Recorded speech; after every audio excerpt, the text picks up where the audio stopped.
तो जनाबाई जैसे ही पहुंची नामदेव जी के घर, वहां नामदेव जी कीर्तन कर रहे थे, वैष्णव नाच रहे हैं, मृदंग लेकर के करताल बजा रहे हैं।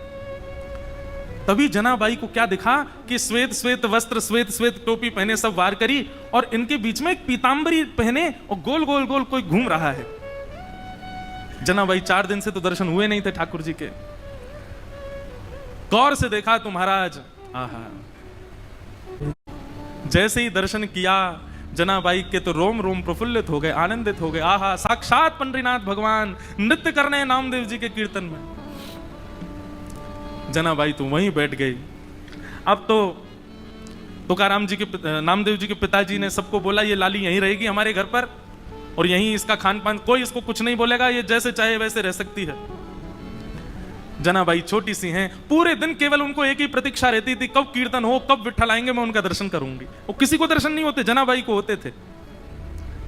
नामदेव जी कीर्तन करते और जैसे ही विठ्ठल आते नामदेव जी जनाबाई उछलने लग जाती, विठोबा आ गए, विठोबा आ गए। सब जनाबाई को देखते, छोटी बालिका है ऐसा सोच करके अनसुना कर देते, लेकिन उनको तो प्रत्यक्ष दिखते थे ठाकुर जी।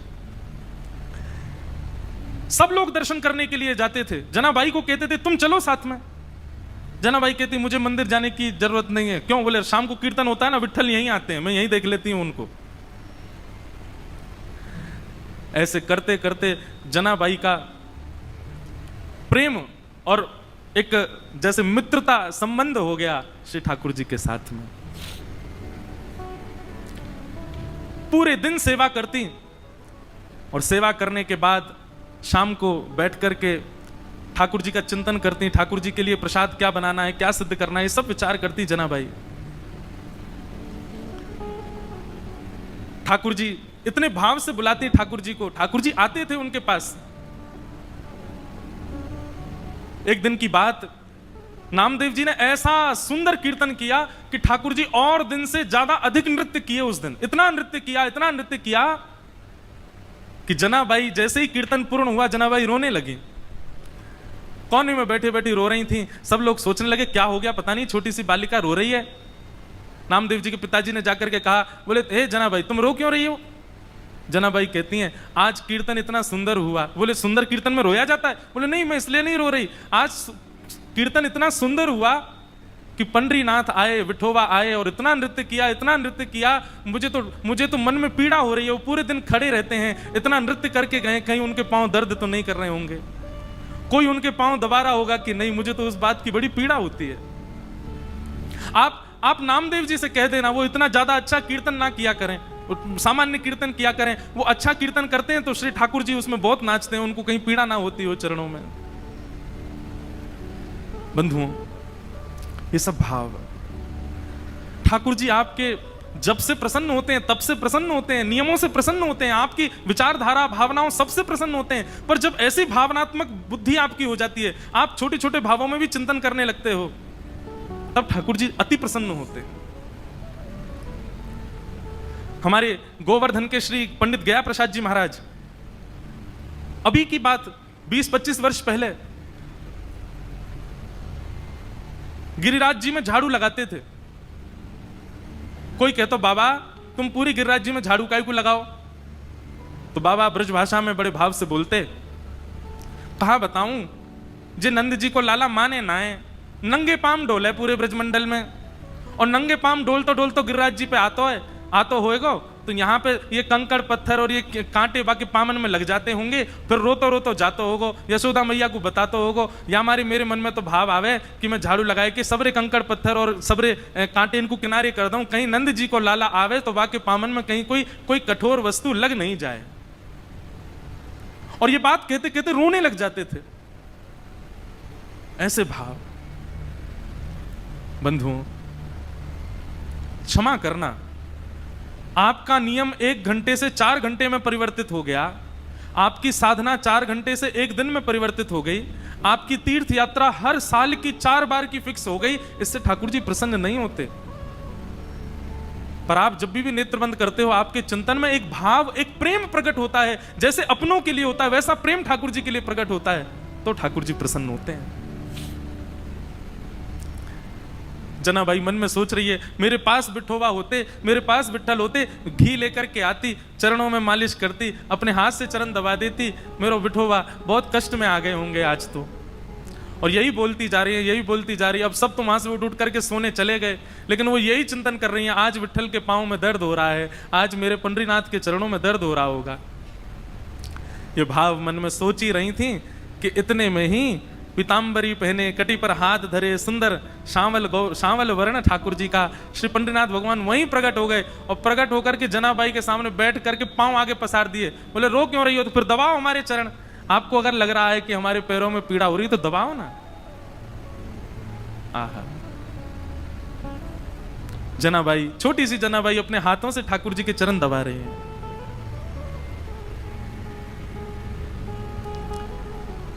चरण दबाती जा रही हैं और मुखमंडल के रूप को देखती जा रही हैं, कैसा स्वरूप है श्री ठाकुर जी का। अब छोटी सी बालिका, और क्या कोई वेद मंत्र तो आते नहीं उनको, कोई शास्त्रों की बात तो आती नहीं, ठाकुर जी से पूछें। पैर दबाते दबाते जनाबाई पूछ रही है, भोजन किया आपने? ठाकुर जी बोले हाँ किया। तो क्या पाया? बता दिया जो भी बनता है। अब मंदिर में जो भी बनता, मुझे तो पता नहीं क्या बनाते हैं, मंदिर में जो भी बनता ठाकुर जी बताए, बोले इसकी सब्जी बनी थी, जे चावल बने थे, रोटी बनी थी और पूरन पोली बनी थी, और यही बनती है महाराष्ट्र में। और क्या बनता है? पूरन पोली है। और क्या बनता है? अब हमको कोई बना के खिला ही नहीं रहा तो हमको पता कैसे चले।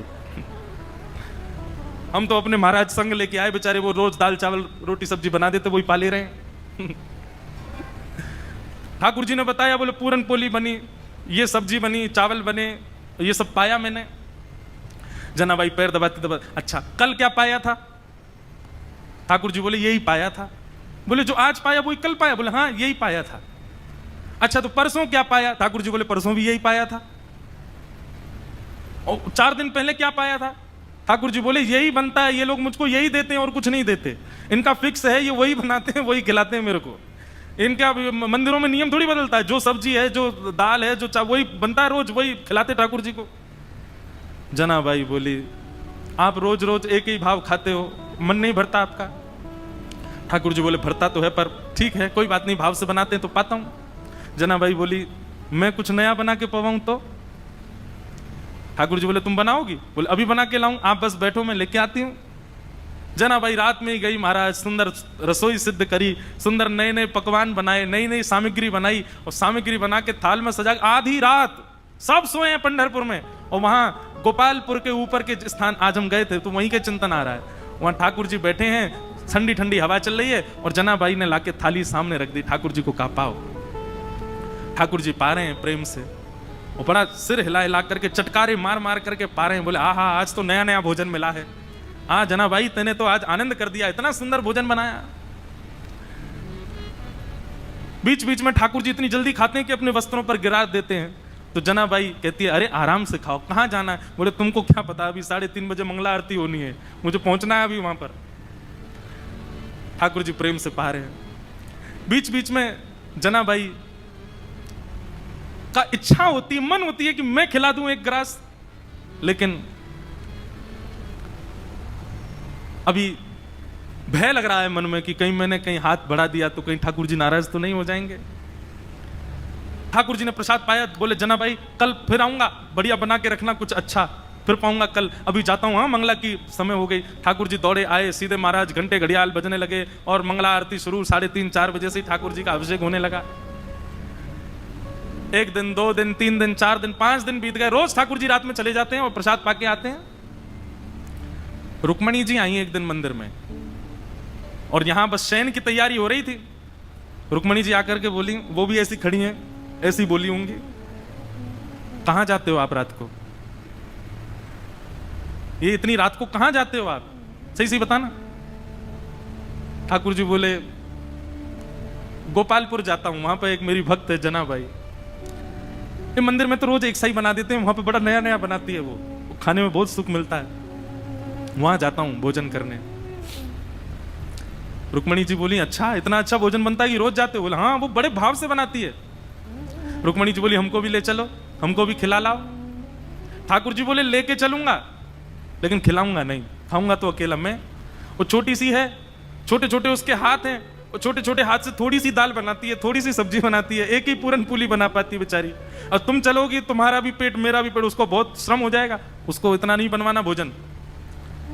चलो साथ में, लेकिन दूर खड़ी रहना, देखती रहना, और बीच में भी मत आना, वो सहजता उसकी खत्म हो जाएगी, वो तुमको देख के फिर बनावटी बात करेगी। रुक्मणी जी बोली ले चलो, कुछ खिलाना नहीं आऊंगी बीच में, लेकिन ले तो चलो, मैं भी तो देखूं ऐसा उसका क्या भाग्य कि पंडरीनाथ रात में जाते हैं।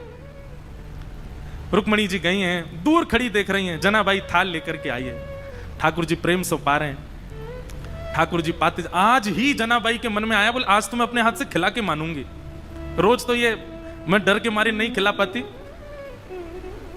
ठाकुर जी जिम रहे थे बढ़िया प्रेम से, और चटकारे अपनी उंगलियां चाट चाट करके, बढ़िया, आहा बहुत अच्छा बना है।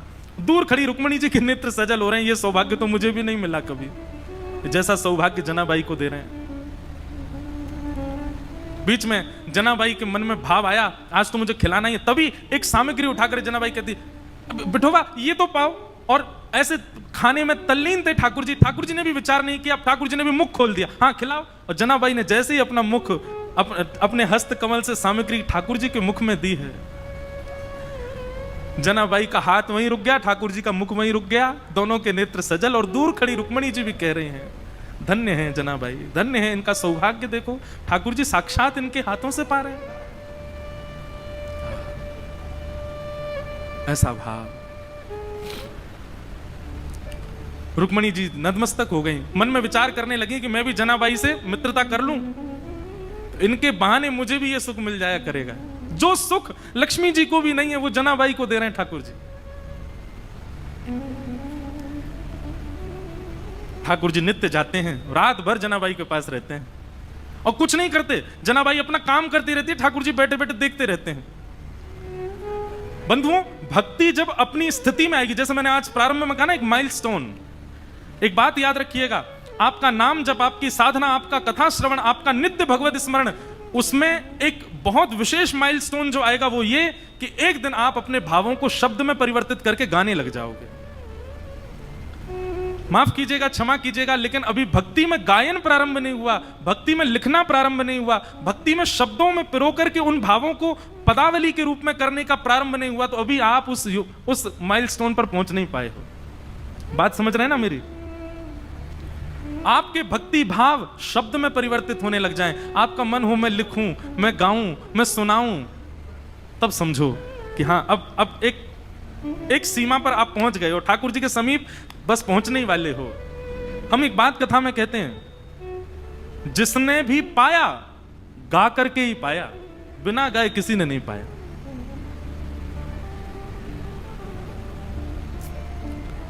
आहा, मीराबाई गाती हैं, सूरदास गाते हैं, गोस्वामी तुलसीदास गाते हैं, सबने गाया है।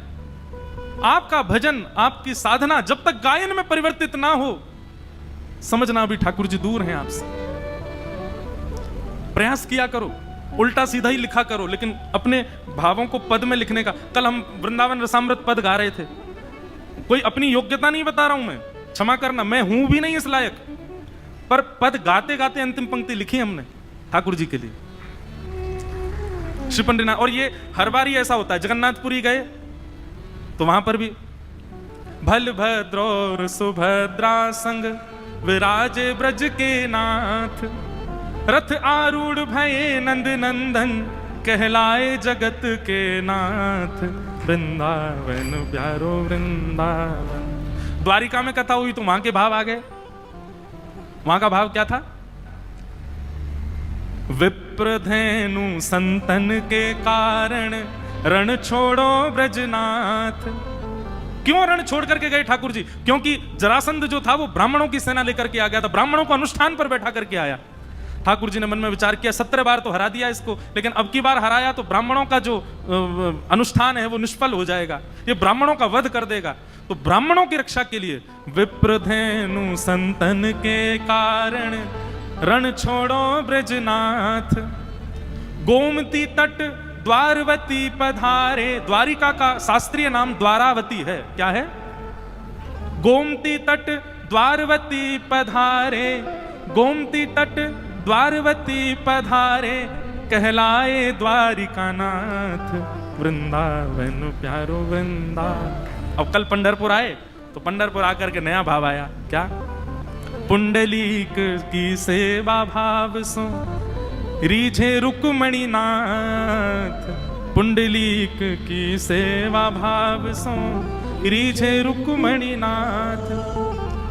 निज कर दिए कमर पर ठाड़े, निज कर किए कमर पर ठाड़े, कहलाए विठल नाथ, वृंदावन प्यारो वृंदा। ये बात हम क्यों कह रहे हैं? आपकी भक्ति जिस दिन शब्दों में परिवर्तित हो जाए, जिस दिन गायन में परिवर्तित होता है, जिस दिन भावों में परिवर्तित हो जाए, समझ जाना अब ठाकुर जी मिलने का मन बना चुके हैं आपसे। जनाबाई की यही स्थिति हो गई है।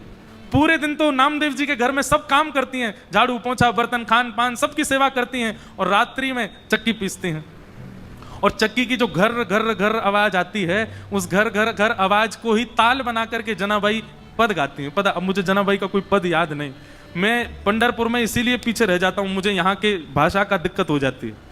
मराठी भाषा है, और कैसे गाऊँ, भाव जब तक समझ नहीं आए।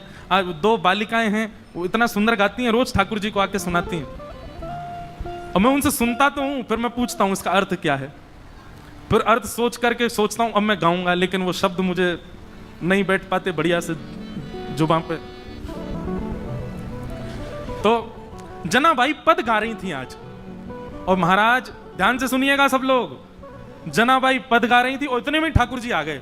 और ठाकुर जी आकर के मानो पीछे खंबे से टेक लगा करके और नेत्र बंद करके बड़े भाव से सुन रहे हैं जनाबाई के भाव। और केवल इतना ही नहीं, ठाकुर जी ने तुरंत कलम निकाली और पत्र निकाला, लिखने लगे जनाबाई के भावों को।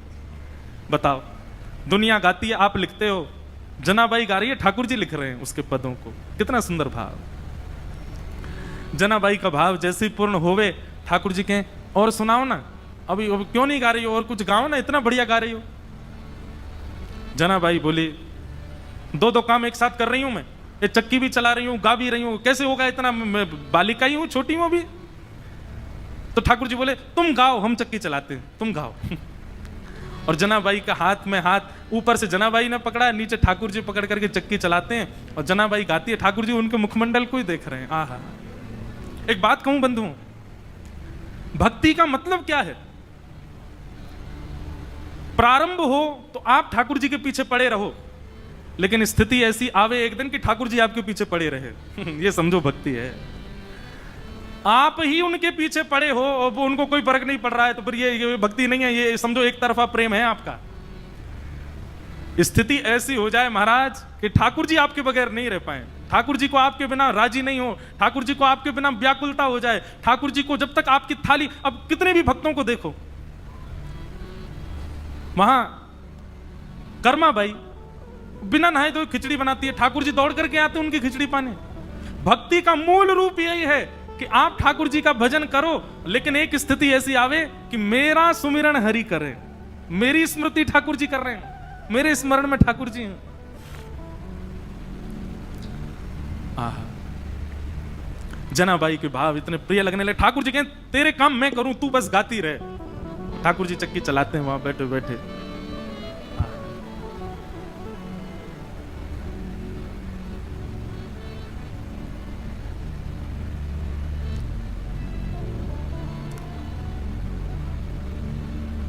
एक दिन जनाबाई बोली, ठाकुर जी आप चक्की चलाते हो, पर आप इतने आभूषण पहन के रखते हो कि कोई आभूषण आपके कभी टूट जाए, कोई आभूषण आपके चक्की से टकराते रहते हैं, इतनी आवाज होती है, मुझे तो भय लगता है कोई रात में आ ना जाए।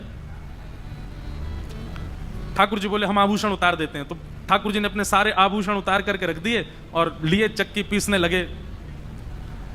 आज जनाबाई ने ऐसा भाव गाया कि ठाकुर जी उसमें इतने निमग्न हो गए कि इतने में ही मंदिर से घंटे घड़ियालों की आवाज आने लगी। ठाकुर जी के मंगला का समय हो गया। ठाकुर जी तो व्याकुल हो गए, बोले अभी भागना पड़ेगा, दौड़ना पड़ेगा, मंदिर में नहीं मिला तो महाराज बड़ा दिक्कत हो जाएगी, सब जगह ढूंढेंगे और मैं कहीं आता हुआ दिखा तो सब समझ जाएंगे मैं चलता फिरता बोलता हूं, पूरी दुनिया पकड़ लेगी मुझे, कैसे जाऊं। तो जनाबाई की एक काली सौल थी, ठाकुर जी भी श्याम वर्ण के, काली सौल और ओढ़ ली ठाकुर जी ने ऊपर से। और सीधे ठाकुर जी अपने छोटे छोटे पांव से दौड़ रहे गोपालपुर से मंदिर की ओर। मंगला का समय हो गया है, कपाट खोले उससे पहले भीतर पहुंच जाऊं। यहां रुक्मणी जी ने पीछे का दरवाजा खोल कर रखा कि जल्दी आओ भीतर, सब पहुंच गए वैष्णव जन। ठाकुर जी बेचारे मुकुट उकुट संभाले, अपना भीतर पहुंचे, भीतर जाकर खड़े हो गए। इतने में कपाट खुले। कपाट खुले, दो गलती हो गई ठाकुर जी से। क्या? अपने आभूषण भूल आए जनाबाई के यहां, और जनाबाई की सॉल पहन के खड़े हो गए वहां पे। जैसे ही कपाट खुले, पुजारी बोले, हैं ये आभूषण कहां गए और ये पुरानी सी काली सी सॉल किसकी ओढ़ रखी है? अब तो पहले कपाट खुलते हैं तो आदमी और नेत्र गाड़ करके देखते हैं ठाकुर जी को। सुबह सुबह सबके अपलक नेत्रों से सब ठाकुर जी को देख रहे हैं, और ठाकुर जी के मुख पर संकोच दिखाई दे रहा है। बोले आज तो पकड़े गए हम। इतने में ही पीछे खड़े नामदेव जी की दृष्टि पड़ी, और नामदेव जी बोले ये सॉल तो कहीं देखी देखी लग रही है। और नामदेव जी के घर में ही रहती जनाबाई, उनके यहां काम कर रही है बेचारी, सब झाड़ू पोंछा बर्तन सब करती जनाबाई। नामदेव जी के मुख से निकल गया, ये तो जनाबाई की सॉल है। आहा, ठाकुर जी लीला करके आए हैं जनाबाई के पास। अब ये बात जैसी उन्होंने कई आसपास के लोगों में ये बात सुन ली, उनके भी मन में आ गया कि ठाकुर जी जनाबाई पे कृपा करके आए। पर इतने में ही भीतर से मंदिर से आवाज आने लगी, पुजारी कहने लगे ठाकुर जी के आभूषण चोरी हो गए, किसी ने ठाकुर जी के आभूषण चुरा लिए हैं, ठाकुर जी के आभूषण नहीं मिल रहे हैं। देखो मानव कितना विचित्र है। ये उन मानवों की निंदा नहीं, हम आप सब भी होते तो हम भी यही कहते। नामदेव जी के मुख से निकला कि ये तो जनाबाई की सॉल है, तो जिन लोगों ने सुना उन्हीं लोगों ने कह दिया, बोले जनाबाई की सॉल है, इसका मतलब जनाबाई ही आई थी और आभूषण चुरा करके भाग गई, सॉल भूल गई यहीं पर। जनाबाई ने ठाकुर जी के आभूषण चुरा लिए। सब लोग हाथ में आयुध लिए हल्ला मचाते हुए चिल्लाते हुए सब गोपालपुर की ओर गए। सुबह सुबह का समय, ऊपर पहुंचे, जैसे ही वहां जाकर के देखा, जनाबाई कहां है, बाहर आओ। जनाबाई निकल करके आई, क्या बात है, क्यों चिल्ला रहे हैं आप लोग? बोले तुमने ठाकुर जी के आभूषण चुराए? जनाबाई बोली मैं क्यों चुराऊंगी आभूषण? बोले तलाशी दिलाओ। बंधुओं, ठाकुर जी की लीला में सब सुखद सुखद ही होता है, सब अच्छा ही अच्छा होता है, ऐसा नहीं है। ठाकुर जी कब कहां क्या किस भाव से लीला कर रहे हैं ये कोई नहीं जानता। और ठाकुर जी को जब अति विशेष लीला करनी होती है ना, तो ऐसा ही कोई कष्ट हमारे लिए कष्ट है, पर जिसके साथ होता है उसके लिए वो कष्ट नहीं है। ऐसी कोई भावना प्रकट। जैसे ही आभूषण मिले सबको, जनाबाई को पकड़ लिया सबने, बहुत अशब्द सब उच्चारण करने लगे। आभूषण चुरा लिए ठाकुर जी के? अरे नामदेव जी, आपने किसको अपने घर में आश्रय दे रखा है? और आदि आदि सब चिल्लाने लगे। जनाबाई तो मौन हो गई, और मैं क्या बोलूं इन सबको। यदि ये बात बताऊं कि रात्रि में ठाकुर जी मेरे यहां आए हैं, तो ये नहीं मानेंगे। ठाकुर जी लीला करके गए, ये सब कोई स्वीकार नहीं करेंगे। जनाबाई ने एक दो बार थोड़ा सा हट तो किया, लेकिन किसी ने नहीं माना। और सब ने मिलकर के एक योजना बनाई। मैया अभी बैठो, अभी कथा चल रही है, हाँ अभी विराजो, कथा के बीच में नहीं, हाँ मिलेंगे हम आपसे। विचार करने लगे क्या करें। सब ने मिलकर के कहा कि दंड दो। और दंड क्या है? बोले मृत्यु दंड दो। नामदेव जी मनी मन समझ गए कि ठाकुर जी अब जनाबाई को अपने अंतरंग लीला में प्रवेश देना चाह रहे हैं, इसीलिए लीला चल रही है। समाज के लोग उनके भाव को नहीं समझ पा रहे थे। ये संसार का एक नियम है कि जब मूल व्यक्ति हमारे सन्मुख होता है तब हम उसके भाव को नहीं समझ पाते। आज उन्हीं जनाबाई को पूरा विश्व पूज रहा है। पंढरपुर आने वाला हर वैष्णव प्रणाम कर रहा है। एक सूली लगा दी गई, जनाबाई को खड़ा कर दिया उसमें, परंतु श्री पंडरीनाथ भगवान ऐसा होने तो नहीं देते। देखते ही देखते जो सूली बनाई गई थी वो जल के आकृति में परिवर्तित हो गई और श्री जनाबाई ठाकुर जी में ही विलीन हो गई, ठाकुर जी में ही उनका समावेश हो गया। सब ढूंढने लगे, खोजने लगे, जनाबाई कहाँ है, जनाबाई कहाँ है। कई लोगों को आत्मग्लानि होने लगी, अपने आप को कोसने लगे, हमने क्या किया, एक परम भक्ता वैष्णवी जनाबाई के साथ ऐसा किया। पर अब कहाँ जनाबाई मिलने वाली हैं, वो तो श्री विट्ठल के साथ में है, विट्ठल के अंतरंग भाव में प्रवेश कर गए। ऐसी भक्तिमती जनाबाई जिनके साथ इतनी लीला, इतनी कृपा श्री पंडरीनाथ भगवान ने की। उनके हाथ का बना हुआ प्रसाद पाते हैं, उनके हाथ के बने हुए सुंदर प्रसाद को उनके हाथ से पाते हैं। वो गाती हैं और पंडरीनाथ भगवान लिखते हैं, वो गाती हैं और पंडरीनाथ भगवान नृत्य करते हैं। ऐसे ऐसी सी जनाबाई, उनको हम बारंबार वंदन करते हैं।